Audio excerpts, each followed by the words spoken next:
Je tak druhý pokus na usmiatie, pretože sa pred chvíľkou teraz usmiala asi 2-krát, že? Alex, usmejme sa. Tak usmial potom, že som mu dala pusenku, tak ja mu najprv dám pusenku. Počkajte. Pusenku. No, teraz je skôr znechutený.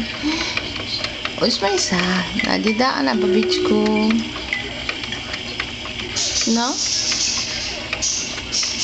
Nič? Mne ešte neovládajú ruky, takže on proste ich pred sebou iba šibrinkuje a snaží sa zistiť, na čo sú.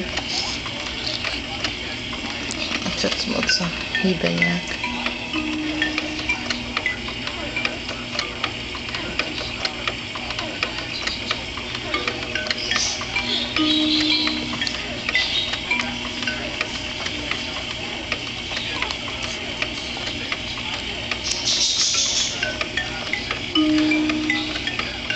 No nič.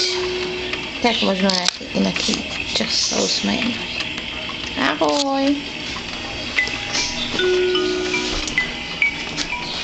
V takých bojových podmienkach sme ešte, pretože už máme nový koberec, ale ešte takto chcem ukázať ešte. Potrebujem malovať vo vedľajšej miestnosti, ak nemôžeme dať stôl.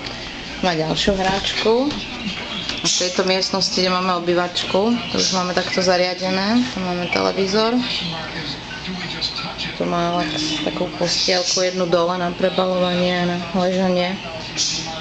Takže má vlastne dve miesta. Tu a ešte hore o svojej posteli. No v kuchyni sa nič nezmenilo, dúfame, že sa zmení, že sa vymalujú tie steny. Sa vymalujú, Petr ich vymaluje. A tu sú naše ďalšie dve detičky. Teraz troška zanedbávané, ale iba na chvíľku. Kde? Kde Rikina?